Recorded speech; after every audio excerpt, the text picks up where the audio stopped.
Welcome everybody to this HubSpot adoption hug all around AI and what you need to have in your toolkit for successful AI adoption. So I'm Holly, I'm head of marketing from BabelQuest, long-time HubSpot user, and I'm joined by two incredible humans who bring so much passion and energy to the world of HubSpot.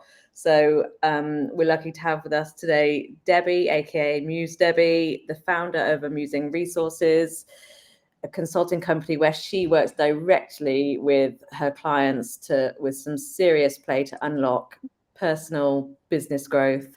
Debbie's got a really unique approach to training. Because of that, she has helped HubSpot co-create three academy boot camps as an instructor, as a producer.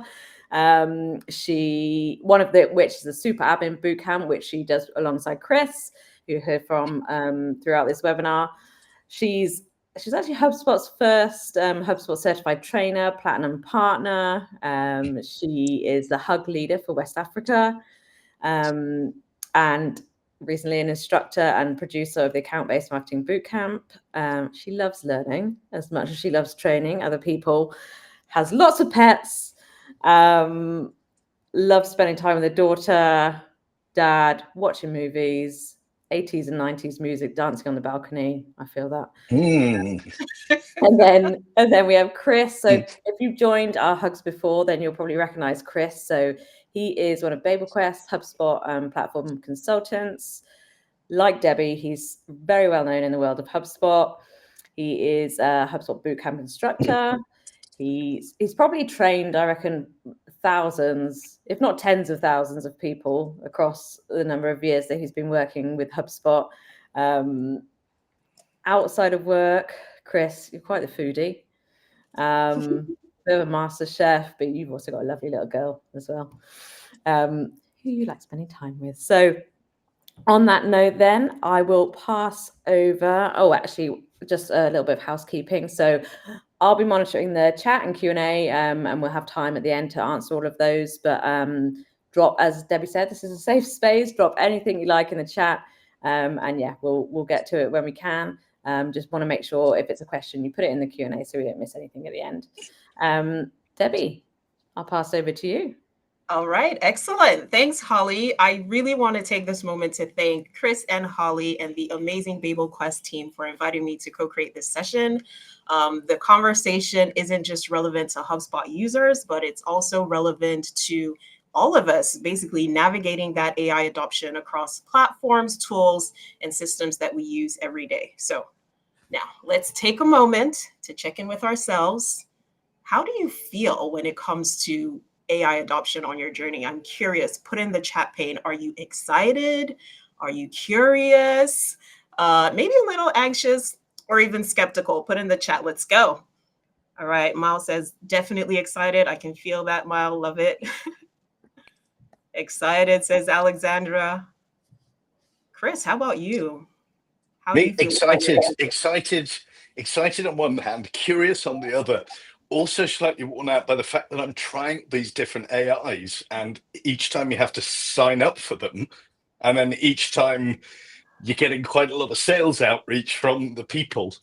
So just wanted to have a look at your fabulous AI. I don't want to buy it yet, but excited, I think. Excellent. Is this something that you think has evolved over time? Has it always been, you're always excited, or have you moved across the spectrum? Probably moved across the spectrum. I think, like all of us, you kind of, you almost start your journey with this kind of thing by maybe trying out software that transcribes or something like that, and then you kind of work up to asking stupid questions to the initial version of ChatGPT. Are you going to take over the world? Do you want to know where John Connor is? All of those sorts of things. And then just suddenly going, hang on a minute, here's something administrative and dull that I can take away. And then suddenly I'm also getting really into the vibe coding thing as well, which is a lot of fun. Nice. I love that you mentioned vibe coding there. Excellent. Holly, how about you? I'm gonna have to ask you guys what that is in a minute because because I'm not quite that far along yet. Yeah, do you know, if you'd asked me a year ago, I think I would have said like I'm a natural skeptic. So I was like, I couldn't really tell how all of this was going to play out, but I don't think you can be skeptical anymore because you have to use it and it's here. And it's like people, I think for so long have been like, oh, it's coming up so fast. It's, you know, it's really going to hit us. It's AI, like it's here. It's not up and going anymore. It's here. I think I also feel quite overwhelmed, to be honest, because there's a little bit of like everyone's using it and you feel a lot of pressure to be using the right bits and that fear of, are we going to get left behind if we're not using it to become more efficient and better us, like have a better strategies that are truly data driven and like where AI can help notice like patterns and things that we need to be thinking about. And so, yeah, definitely a little bit overwhelmed and just, yeah, pressure, but super excited as well. Excellent. I love it. You see, I know that some of you haven't put your answers in the chat, which is fine. We definitely just want you to take that deep breath and feel it on the inside because your feelings are the ones that move you into action. So we definitely just want you to feel it. But if you can put it in the chat, that's great as well. Thank you, Chris and Holly, for your answers. And if you're curious to know, how about you, Debbie? You haven't said anything about how you feel about AI journey. Well, stay tuned.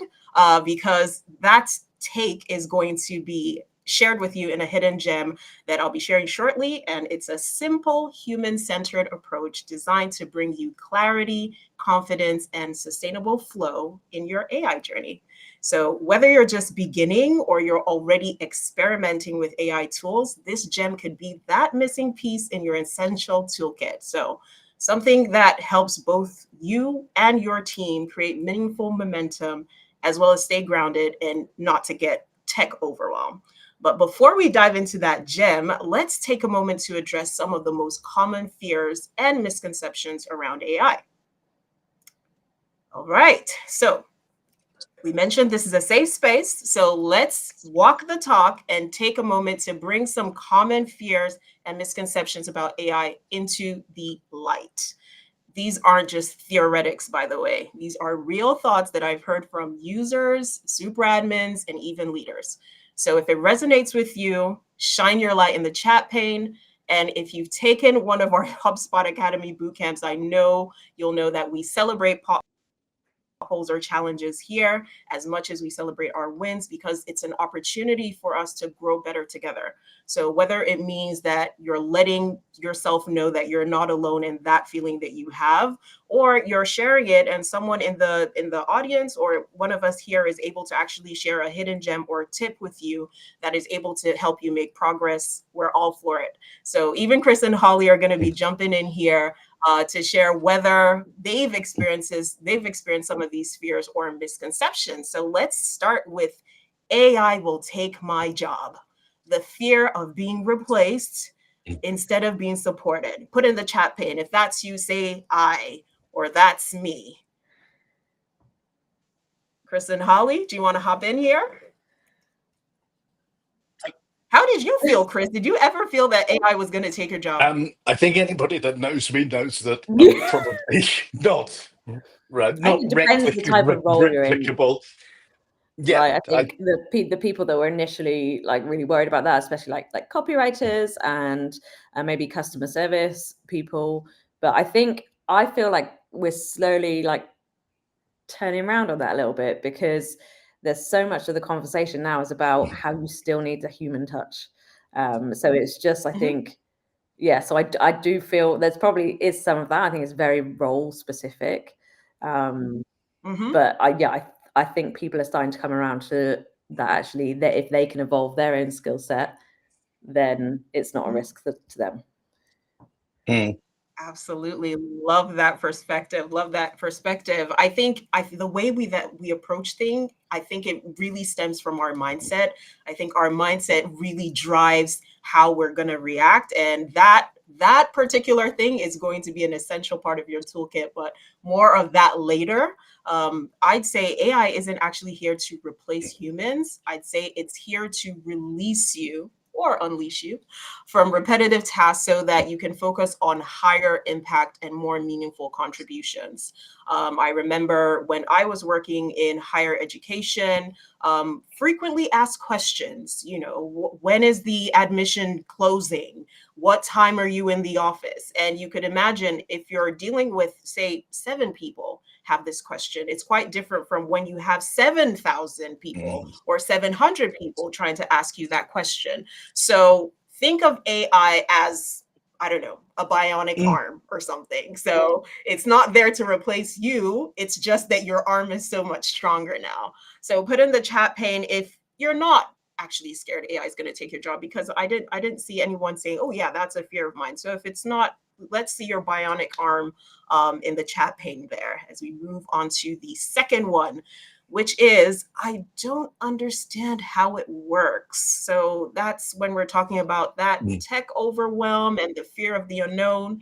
Chris, do you want to weigh in on this? Yeah, I think a lot of this comes from the fact that suddenly we live in this LinkedIn echo chamber a lot of the time, and suddenly everybody who's ever picked up an LLM and looked at it is an AI expert, and they're bombarding us and suggesting we should be doing things. And I think we're not helping people to just think about, well, as you say, the mindset. What should I be going into? That sort of almost that beginner's mind of what can I do with it? And I think there's a lot of people that claim to know everything, and I don't think they do. And I think for each of us, we can actually go ahead and do some learning and not be scared of somebody telling us we're wrong or learning from the wrong place. Because I think we've got to, as you say, we've got to make mistakes with it before we can actually learn what we're going to do. Excellent. Holly, do you want to weigh in on that? Yeah, no, definitely. I think Chris is right. You don't need, it almost feels like you don't need to, at a basic level, you don't need to understand that it works. It just does. You need to understand the nuances. It depends really, I think, the level that you're trying to use it. I think it's so different based on different roles.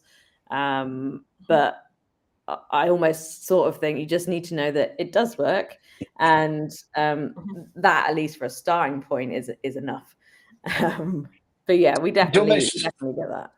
It's almost I don't understand. It's more I don't understand how it could fit into my day or my work. Yeah. And I think that's where we should be.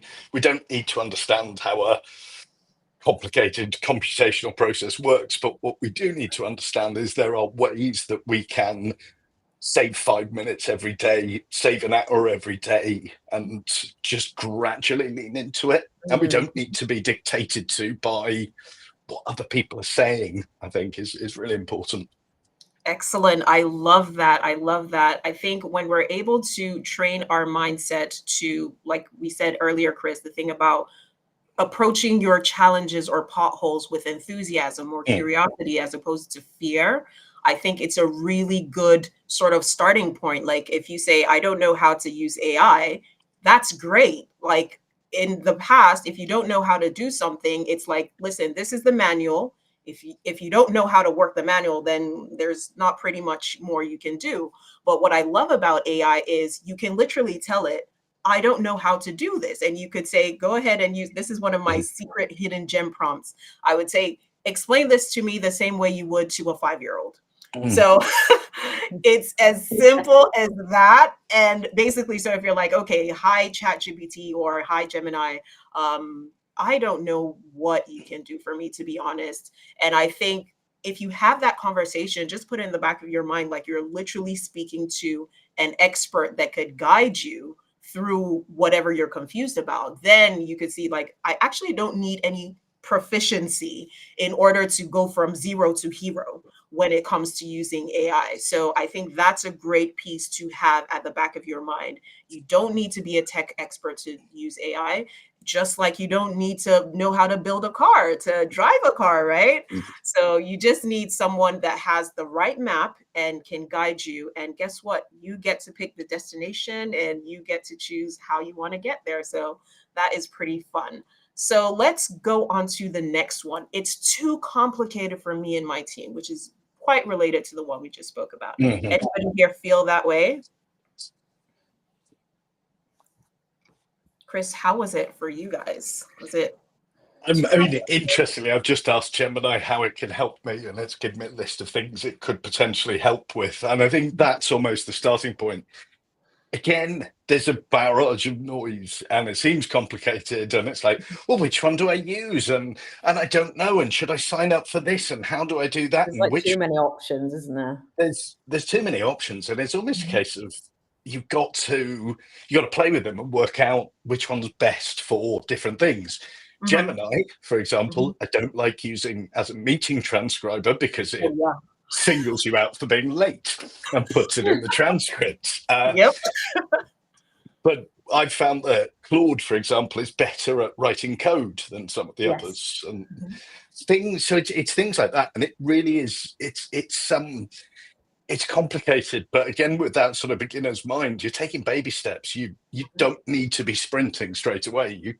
You start with crawling or wriggling, and you take those first steps, and then you'll it's almost like going up a stairway. You feel like you're falling backwards, but then you go up again and you discover something else. And before you know it, you've actually, you've got some time back. You've got some automated processes, and it's really delivering value for you. Absolutely. Absolutely. Holly, anything to add to that? No, I think it's exactly what Chris has said. It's people feel so overwhelmed. The complexity is just picking the quick wins to start with. And then your confidence will grow and it won't seem so complicated anymore. I think, like for me, what I love is when people share prompts that they use, because that's something I find really overwhelming. And I overthink a lot, and I think, okay, I want it to do this, but I'm not sure how to get the best out of it. I like looking for things like that, sharing prompts with like colleagues, and like if I wanted the AI to do this, like how do I do it? Like, because there's typically in a business, we always find that there's some people like, say, Chris, who's an early adopter. He's always going to be excited about the new stuff. So I always would default to him to say, is this possible? Could I use AI for this? And I think it's not necessarily like, you don't think about it on like large scale business level. Think about the people that you can ask, and like Chris said, the small things that you can do first, and then build up from there. And then it won't seem right. Yep. Excellent. Yes, there's definitely that misconception that AI is only for expert users or for coders, but I love the fact that AI is actually reducing that barrier to entry when it comes to adopting a new kind of software or feature, because like we said, you could literally tell it like, I don't understand what you just said. You need to explain it to me like you would a 5-year-old, and it would do that. So however you learn best, you can actually have AI teach you and your team how to work that way, because AI is built with simplicity in mind. Start with one small use case, and then you build your confidence, as we've said, step by step, learning the new feature, and then more on this from Chris in the session later. So let's move to the next one. AI can't be trusted with sensitive data. I think actually a good resource to mention here. I had a chat on our Beyond the Hub podcast with one of our co-founders, principal consultants, Eric Murphy, and he, I think, I'll send around the link to the blog and I'll drop it in the chat in a sec, but he gives some really interesting perspective about how you don't need to think about it like with your sort of like governance and privacy policies. You don't need to reinvent the wheel. You can, it doesn't have to be this huge beast that you have to create something, entirely new governance structure for. It can fit into your existing policies, and he gives some really interesting insight on that. But I think this is such a huge thing, and so many people we talk to at events or customers say that actually at a business level they're not allowed to use it because people just are too worried about the data sensitivities. So this is a huge issue with adopting AI, I think. Spot on, Holly. Chris, do you have anything to add to that? Yeah, I mean, kind of echoing what Holly said. It's almost that you need to have a policy. You need to have whether it's a one pager, but just something that lets people know, for example, if you're putting a transcript into GPT for summarizing, remove the names first, for example, and then suddenly there's no sensitive data in there. Yep. And just, again, making it a safe space for the team. Here's a one-pager. Don't put names in there. Do this. Don't do that. Do make sure your data's clean, whatever it happens to be. And you've got a framework, and people have some walls that they can operate within until they're ready to fly. Love that. Love that. Love that you highlighted that bit, Chris, about how to convert what would be considered sensitive data into non-sensitive data.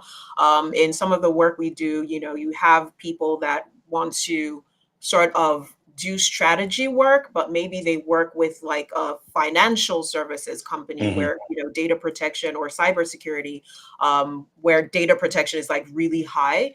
So what you want to focus on is the strategy, not necessarily mentioning this is the name of this company and they're trying to do XYZ, right? If you focus on the goal without taking out the context, like Chris said, like company name or, specific things, you can actually just have ChatGPT focus or your AI focus on the problem rather than the person or the people attached to the problem. So you can always have that as a hidden gem that you use there. Because if you're using even something like HubSpot AI, which is natively integrated, it means HubSpot is following data privacy laws. And they actually even have like a whole separate page about their data privacy. I think Holly can help us drop that link in the chat there. Yes, So if you put that in there. Yeah, so if you want to know, okay, what is HubSpot AI doing with my data? You could have a good read as to what's in there so you know how to adopt it. And once again, if it's too much, you could put that into ChatGPT and say, listen, this is all too much. I just want to know for my specific use case, what should I be worried about? And bingo, there it is. So you could always have even AI help you sort out the AI privacy things as well. So great. Let's move on to the next one, which is big for me. What if it makes mistakes? So let's talk about accountability here. Who here has a fear of what if AI makes mistakes? It will 100% make mistakes. I asked 3 different AIs. Tell me what PaperQuest does in words that would be so that a 3-year-old or 5-year-old would understand. And one came back and told us all about inbound marketing, which was probably from a version of our website from 4 or 5 years ago. One had found some other information. The 3 sources presented totally different information. And then when you went back and said, just to correct you, this is very old data, can we refresh? So you have to work with it. It's almost like you can't think, oh, it made a mistake, so let's just drop it. It's like having a new starter at work. They're going to make mistakes. And I always tell the child, the little one, we have to make mistakes because we don't learn if we just win all the time, we don't learn. If we make mistakes, we learn. And it's AI as a concept needs to learn, and it's constantly learning, and it's getting better over time. So stick with it. I think what you said, Debbie, you mentioned very briefly accountability. Again, in my chat with Eric last week, we spoke a lot about that and how AI can't do a role where it's fully accountable for something. And if you're trying to make it do that, and then the accountability is just, okay, well, we have to get someone more senior and more senior and more senior to check it, then you're not really saving much time as you go along the sort of hierarchy of people.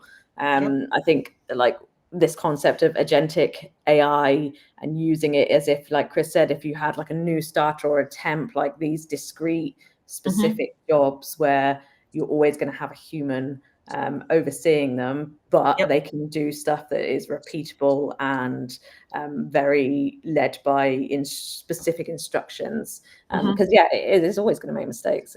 It can't not. Absolutely, absolutely. Absolutely. I love that. And it's one thing that I usually share as a hidden gem to our students, when they're learning how to use AI. I always say, like, caveat here, the fact that there's AI doesn't mean you should stop learning. I think you should take AI as your co-pilot, not the pilot.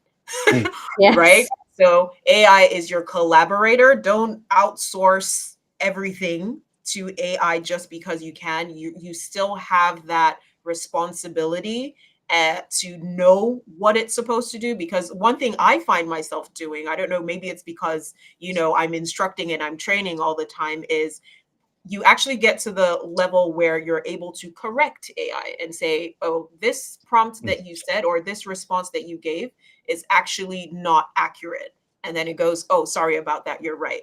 So the fact that it came up as a response from AI doesn't mean that it's correct all the time. So you actually still want to put yourself in a position where you're still knowledgeable enough about the subject matter to actually catch those, either biases or inaccuracies or bad recommendations. You're still in charge. You're still the pilot of the ship or pilot of the journey or leader of the team, but you can have AI as a co-pilot, so to help you where you might not have the time or something like that, but definitely you're still the person that is accountable. So you can use AI to draft things. You can use AI to suggest things. You can use AI to speed up things, especially in places where there's good documentation. So it's like one of those things where if you have a roadmap and you have a clear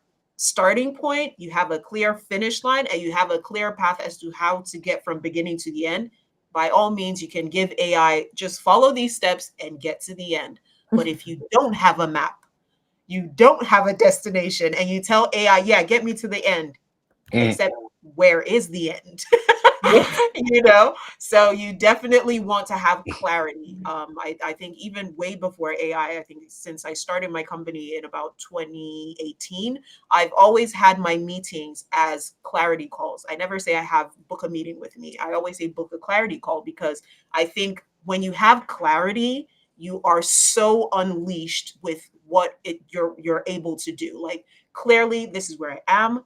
Clearly, this is what I want to go. Clearly, these are the options to do that. I think when you have clarity, you are on your way to getting to where you want to go. So definitely, you want to have that there. And let's move on to the next one. We are not ready yet. That's a great misconception. Yeah, the first fish that crawled out the water wasn't ready yet. The monkey that came Yeah, down you're from the never going to tree be. wasn't ready yet. I think we're not ready yet. It's kind of it's a comfort blanket. I don't want to take a step because I'm scared I might make mistakes. The AI might get it wrong. It might be too common. All of the things we just discussed. We're not ready yet is often it's a smokescreen objection, and you have to dig into that. We're not ready yet. Why? Because we don't have the right tools in place. We don't have a policy, whatever it is. And I think if we put together everything we just talked about, then suddenly we're a little bit more ready, because we've got a framework and we've got something that we can work into. Absolutely. And I mean, I just dropped it there in the chat. If there are any recovering perfectionists out there, I'm here with you. So you want to learn everything. Like, I need to know all the ins and outs and where it's going to stop and what it can do and everything it can do, everything it can't do. No, just breathe, relax, relax. There's always the perfectionist trap. You're waiting for better tools to come out, better AI tools. You're waiting for better data, more training. Go easy on yourself. Breathe. Just take it one little step at a time. I like Michael there has dropped. If you don't have a roadmap, you're not ready. Correct. Absolutely, Michael. Absolutely. So you just want to take it. You don't have to see the whole staircase.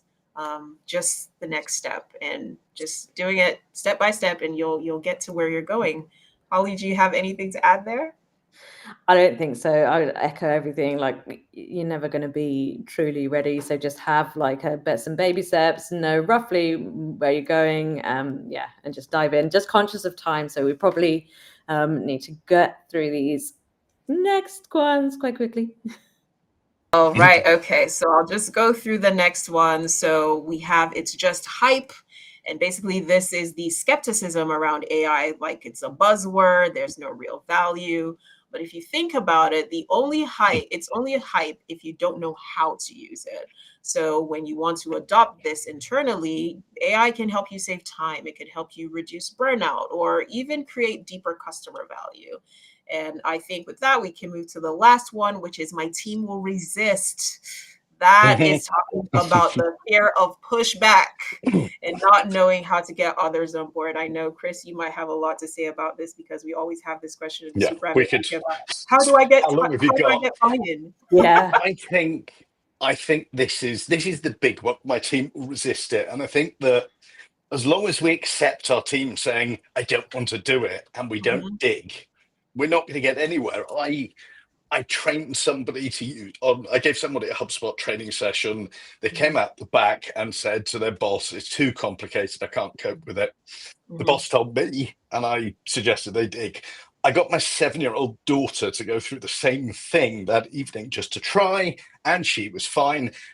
And we actually discovered the actual objection was that they didn't want to change the way they were doing mhm, things. And typically, that's the big one that people will throw up again, smokescreen objections. We need to mhm, dig, we need to understand. And then mhm, all the bits that we've talked about again, it's like, can we make it safe for them? Can we show them that they're going to achieve something? Can we prove that we're not going to get them using it and then fire them? I think mhm, it's really important to, if you look into the sort of deep psychology of change management, there's always an intervention, but it's got to be the right intervention for the right problem that they're Mm. throwing up. So I think it's dig, dig, dig, understand, and make it safe. And we should be able to get past that. Excellent. I love that. I love that. And then now that Chris has mentioned the word change management, it drives us straight into Amuse's approach into adopting AI. So this is a fun way that you can take the stress out of AI adoption. And believe it or not, this actually came up in a discussion even before this event was created. So myself, Chris, and the Babel Quest team were just having a conversation like, what should we talk about? And actually, here is a simple way that I think this is not just an approach to just adopting AI, but as Chris has mentioned, there's something about change management that is not as simple as here's the problem, here's the solution, and then magic happens. So I'd like to think about a simple human centered way that could help you ground yourself and your team from uncertainty to clear action. So that's how I came up with this sort of like simple framework where you think about three things. So you in order to get unleash, you ask yourself, what's in it for me? Because let's be honest, anything that we do, there is something for us. Even people that are altruistic, like I love to give to charity, there's something in it for me. Maybe I feel good when I give to charity. So even with altruism, there is still something in it for me. And it always starts with you. So your perspective or your lens, like I like to call it, is everything. So, are you the AI enthusiast that is approaching this with the curiosity? There's something about something new that what's in it for you? So, how can AI help you? How can AI help you in your role? Start to think about that, right? Are you approaching it with apprehension? Are you scared? That is fine as well. But if you can get clarity on what you're feeling and what's in it for you, you're actually able to put the first peg in the map and say, this is where I am, right? And if you have that spot on the map where you are, then you can start to plan where you want to get to. And then you have that second point. And then the third thing is how you get in between. So understand your own mindset is the first step for successful adoption. You want to know, why are you curious about AI adoption? How can this help you? And then you want to basically understand that if you have that unleashed mindset, you're choosing curiosity over fear and recognizing that AI is your co-pilot, not a threat and not the pilot. Right? So you want that real shift where you understand your own goals clearly, again, clarity, for successful adoption. So now let's explore the shift moving towards a more proactive and positive approach, especially when you're bringing other people in. So the next thing we want you to do is to align. So you're now clear about what's in it for you, why you started this journey to AI adoption or adoption in general. Now, but the thing is, you're not operating in a silo. You have a team. So the next thing you need to consider and get clear about is what's in it for them. So Chris might be the enthusiast at BabelQuest about, this new tool, but he has to be able to be clear as well. What's in it for Holly? Why should Holly adopt AI if she's not curious about the new tool? So if you bring empathy into the process and you have clarity, you can either ask. I love asking people because sometimes you have like assumption bias and say, oh, well, this is what Holly does and this is why she should love AI. Maybe not, So if you have empathy, you can actually go up to Holly and say, Holly, tell me one thing that is a pain in your neck every single day, right? And Holly would tell you, oh my goodness, it's having to click post on every single social media post. Like, I don't want to do it. I've created the content. I don't want to do it. And you could be like, aha. So for Holly, having AI schedule posts and post those things, so far as she said it on the calendar, having AI do that. And then Holly would be like, Chris, you're a lifesaver. But if Chris assumes that Holly just wants AI because it's great at reporting how the social media post did, she's like, yeah, I could do that later, or I'm fine with my reporting. So the second part, which you want to get clear about, is aligning. And definitely once you have those, when you have alignment between, you could even share what you are getting out of it with the person that you're trying to align with, your team members. This is what AI does for me, and it's great.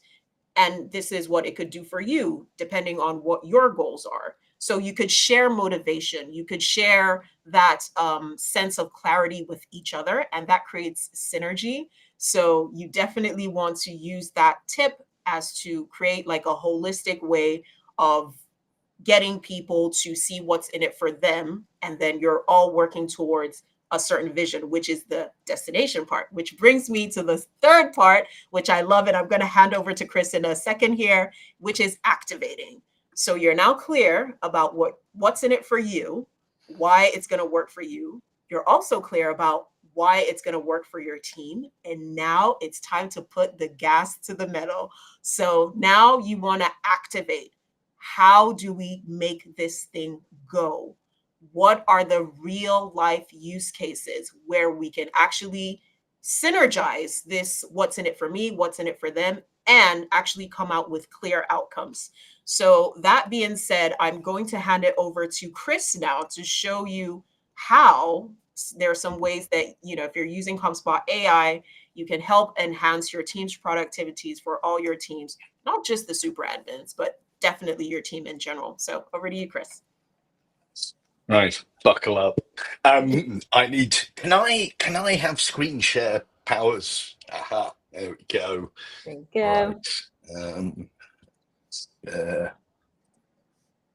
This one. Okay, so that was just Gemini because I was asking it how it could help. We're going to talk a little bit about some of the basic things you'll probably need to do. But for me, the adoption thing, the activation is it's almost about the excitement. It's where's that wow factor? And there's a couple of little things that you can do that will just start to get your team to lean in. And it's not only going to help with adoption of AI. Here, we're actually helping with adoption of HubSpot, and we're looking at all the reasons your sales team won't fill in data, etc., etc. But the biggest, most important thing, we talked about frameworks and setup and understanding and learning and mistakes. The first thing to do, and this is something that I'm seeing in HubSpot portals now, is that people haven't set up their AI. So we've got Copilot, we've got agents, we think of them as our little minions. So on the screen, you can see this is our AI setup. Let's give you access. But there's a couple of other things to think about. So are we giving our AI or our Copilot access the right things. So CRM data, customer conversation data, and files if we've got useful data stored in our CRM. We've got to give our users access to Copilot, because otherwise they won't be able to see it and it'd be no good to them. This is the bit people miss, which is the data sources. So we'll touch on some of the agents as we go through, but your brand kits, are your brand kits up to date? Is everything there? And if you click on it, here are this disclaimer. This is my my test portal, and so it has some absolute rubbish in it, but brand kits, company profile, make sure all of this stuff is up to date. And if you're going to use some of the agents, then adding the marketing strategy bit, adding your products and services, and making sure that your name and job title and everything is up to date. So that's your table stakes. Go in there and do all of those things. Then we start to get to the exciting bit. And when we start to talk about wow factor, what's going to get people excited? This one, now this is something that's been a very long running bugbear of mine, that the private beta was launched about, 6 months ago? And I didn't get access until a couple of weeks ago. And I think it wasn't very good, and they've gone away and they've made it better.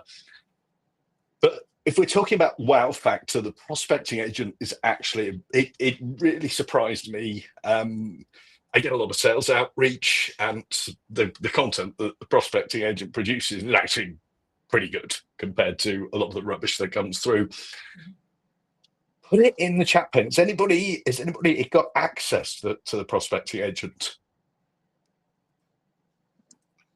And we see. Yet. I've got a Bruce Willis thing happening today. Thank you, Michael. Hopefully, John McClane style rather than his later days, but I'll take it. I was just thinking. Next time I'll go for the singlet. So it's some of the things that we've got. Like conscious of time, we might want to do some Q&A. But if you don't have access, it's worth having a look at the prospecting agent. Again, it's something that we've got to set up. So we go through the agent setup, and we create a selling profile. So if we go into Barry the Minion, here's our selling profile. We've got a name, we can describe him, and we can do set up the identity. So emails that it's going to send, who are they going to be, and we can set the tone. So we've got a little bit of control over this, and I'd encourage you to play around with this. We then need to train it. So again, we talk about training, we talk about data. Analyze your website. So I put the website in, and I've added some data, and then I added some stupid stuff just to see what would happen. So we're selling a large wheel of cheddar cheese, but we've basically asked it, we basically trained it on what we want to do. The bit, I'm going all AI, but I'm not going to make it fully autonomous, because I want to just have that check and balance. We talked about safety net. I don't want to have it fully autonomous. So we set up our selling process.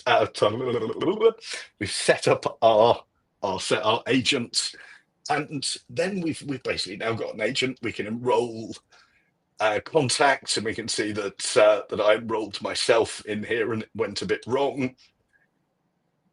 But we can add things into the prospecting agent. It will research, it will review, it will create, and we can get into all of these details.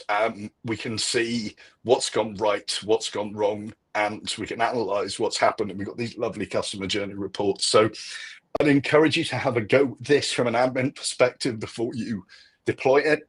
But it's a nice piece of kit, and it's actually really quite powerful, potentially for all of those really low-level prospects that you don't think anything's going to happen. So for your sales team, this is not going to replace a BDR, unless it's a company with a mean management that don't like people. But what it is going to do is free up a BDR to focus 100% of their time on the high-value prospects. And this will be happening in the background, and it will just drop people in that are interested, that are raising their hands. We've got a customer agent as well. And again, it works in a very similar way. We configure it. So we're setting it up. We're giving it a personality. We're giving it a role. And we're also then deciding to set up the handoff. So our customer agent is going to engage with people. It's going to learn and from our knowledge base, our data, and it's going to hand people off at the right point. And we're going to give it some program some stuff in. We're going to add some triggers, and we're going to sign it. We can check its performance, and we can also look at the content. And in this case, I don't have a knowledge base that I can train it on. But if you do, then you've got all of those low-level questions that people are asking. They can self-serve, and suddenly your customer success team are dealing with the big, hairy problems rather than the low-level questions. And again, their time is freed up, and we're not actually putting an extra burden on them. Content agent. We can generate a blog post, and Holly might be scared that this is going to take her team's job. It's not, but it is going to give you the basis of an article, and it'll probably be filled with what they called M dashes, which apparently are bad, although they were used hundreds of years ago before AI. But again, you can go in, you can say what you want it to talk about, throw in some keywords, you can set your country of your target audience, and you can even customize some of the details as well. So you can look for that ideal customer profile that you're writing for. This will write a blog post, and then Holly can go away and polish it. And you might then want to use other tools within HubSpot, the content remix, for example. So you get this blog post written, top and tail it, make it decent, throw it into content remix, and suddenly you've got 20 social posts, a couple of videos, a podcast. It's madness what these things can do. And if I had more time, I would go deeper into them. There's other things like the buyer intent, which you can set up on your website. And the really interesting thing for me is this aspect of research intent, that we can kind of see what's going on there. Really, really powerful. Holly is AI supervisor. Yes. But I think that before we go into Q&A, I think the biggest thing to think about is think about the individual teams that you're trying to engage and where's the wow factor. So let's have a look at, we're in a record here, and I kind of used a couple of things that I can do in HubSpot to pull things together. So we've got this lovely activity summary. That's wow factor. As soon as the sales rep goes in there and is able to see a summary of everything that's happened, they're saying, wow, and I've seen this happening. You've got an unengaged team, and it's literally a case of adding that card to a record, and people suddenly get excited. They're like, oh, what? So I don't have to read? No. And then on the right-hand side here, I've got this is a mix of automation and AI, but for example, I've got a button here that says summarize for the boss. And when I click this button, it's going to engage this workflow. So if you can see, we've got it set to summarize the record and send an internal email summary to the boss. I mean, imagine that, the can you give me an update after your call? Brilliant, click, done. So that again is wow factor. And I think, we're talking about AI here, but while we're on this, from the adoption point of view, little things are the things that are going to make a difference. Here, I can click this button and create a deal, which will use data points that I have. Now, for most of us, we'd think, well, all you have to do is click create deal and fill in the stuff. But for that busy BDR who's handing it over to an AE, one click instead of 4. Mm-hmm. Imagine that over the course of a year. And that's where you start to get your buy-in and your time saving. And I think I'm supposed to leave 10 minutes at the end for questions. So kind of wrap it up there. That's like literally HubSpot's AI in 10 minutes. But I think the key takeaway is for all of you, go in, have a go, become familiar with some of these tools, and work out what's the one thing that's going to make my team lean in and say, wow. Because if they say, wow, you've got them. And even if it's just one member of the team, they say, wow, and then suddenly they're spending more time selling or more time doing the things they want to do. You've got a happy employee who's going to talk to everyone else. And this will get everybody using HubSpot if you apply it correctly. Excellent. You already got Michael to say wow in the chat. So I don't even know if we're going to bother rating the session now. Oh yes, the activity summary, everybody loves it. I think it's and again, it's so simple. It's just turn it on. And I mean, if anybody's got the new private beta for the all the meeting preparation and the note taking, that's gonna blow the doors off, I think, for a lot of sales teams, especially.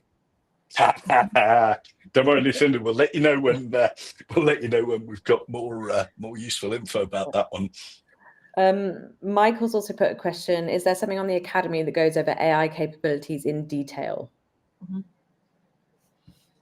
So are you talking about a HubSpot Academy course on Breeze? Yeah, I that. I'm reading it. Yeah. Yes, there are those. And I think, Holly, you also dropped even some of your webinars. So as well as HubSpot Academy creating courses about the new features, you also have companies like BabelQuest that also create webinars and, more information about those specific features. So yeah, particularly I think like Chris has done a great job of showing Copilot capabilities and also spoken briefly about agents. And then I know some customers get confused as to which part is Copilot, and there's also the Breeze intelligence part of it, which is a whole other massive thing. So I definitely recommend looking at our training on that, because it goes super in depth on demonstrations and how to's on that part of the AI capabilities of HubSpot. It's massive. Excellent. So in terms of questions in the Q&A, I think we can dive a little bit deeper here into one of Michael's earlier questions, which is interesting. He said, has anyone done a comparison of having HubSpot generate a blog versus ChatGPT? Curious about what the differences might be. And I think myself and Holly have shared an answer here. I'll just read it in case you're watching the recording and you can't see it, but I'll repeat what I have here in the chat, which is, I think it comes down to how much context they both have and how it's being prompted. So one thing that I know about AI adoption on my AI journey is that your ability to ask questions is the skill, right? That is the skill. So how much context are you giving into both? I mean, if you have something like HubSpot brand voice, where you can put in your brand voice, your brand kit, what you do, your company missions, that's all context. So having that granularity and having that context to say, this is my brand. So for instance, Amusing Resources, we have a we're obsessed with gamification and having people play while they're learning, so they're not stressed and they're actually inspired to do more because they're having fun doing it. So that's a different context compared to if I just tell AI, create me a blog post about learning from HubSpot Academy. It's quite different to say, okay, this is my brand voice, this is how we do things. So I would say the comparison would be in the how much context you're giving to both of them. So I don't know if that answers your question, Michael, or if you want to add anything extra to the question if we missed out. Holly, I think you also can go. Yeah, pretty much around the same around context. And I think like Chris showed some of the AI setup things where you can add in your brand and all of that stuff in HubSpot. And I think actually even taking it away from HubSpot, which is not what you're supposed to do in a hug, we have we've got an AI tone of voice like PDF thing, and it's basically just a basic Word document which we can add every time that we need AI to generate a piece of content. We add in the tone of voice guide to say, create a blog on this and use this document as a guideline for how we'd like it to be written. I think if you're looking at creating content in HubSpot's AI or anywhere else for that matter, I think having a really clear sort of like document that tells AI exactly how you want it to sound. And you could create those in HubSpot as snippets, and then you've got your AI prompts should include. And again, I think you both hit the nail on the head there about prompt skills are huge, because it's a robot basically. Okay, it's artificial intelligence, but it's basically machine learning. If you tell a robot to cross the road and keep going, it will keep going. If you tell it to cross the road and turn left, it will cross the road and turn left. You've got to almost think that you're talking to a machine and tell it when to start and when to stop. Otherwise, it will just keep going. Absolutely. I think there's a link, Holly, that I think you can help Michael afterwards. Sorry, I must have copy and pasted that wrong. Okay, I think there's another question from Michael here. Okay, I think we've covered that about the AI capabilities. Absolutely. Yeah, it's got context around your business and around your what you're trying to do. I do like the idea of having just sort of potted parts of your AI prompts that you could store and distribute. And I think another hidden gem that I'll just drop lastly here is always have the word reverse engineering in mind when it comes to how you're adopting AI or even any other framework. Like, where do you want to end up? Like, let's start from there and go backwards, right? Sometimes if you're just like, this is where I am, sometimes it could be like, there are so many options. I think like Holly mentioned earlier, and sometimes you could have analysis paralysis, right? So I think what you want to do is start at the end. Where do I want to end up? And then just take it one step backwards from that, as opposed to starting from the beginning and saying there are 10 options to go forward. And then you're like, I don't know which one to go. So reverse engineering is something that could really help you build that activation that you want. And then you could drill down, like we said earlier, to, okay, I'm reverse engineering. I need to know what's in it for my team. I'm reverse engineering. I need to know what's in it for me, and then how we can connect where I want to be to where we are right now. And yeah. My final thought as well is the thing that I always say, but with AI, like with everything else, just because you can doesn't mean you should. Brilliant for some things, but there's a whole bunch of stuff that it's not going to help you with. And trying to do everything all at once, trying to solve for ridiculous edge cases, all of that is the road to hell is paved with good intentions, I think, and you just need to be a bit careful to take those baby steps and start to crawl before you can do anything else. Excellent. Absolutely. Any final words from you, Holly? No, I just love that quote because it's a Jurassic Park one, right? Love it. So if you need to remember that, just think of the dinosaurs. Yeah, don't make dinosaurs. There you go. Dinosaurs. Just think of it that way. Don't make massive dinosaurs. All right, excellent. Thank you, everyone, for joining us today. We appreciate you joining us. And yeah, let's all connect on LinkedIn and have a great day. Thank you so much, everybody. Thank you so much. Thank you, Bye-bye. Debbie. Thank you, Holly.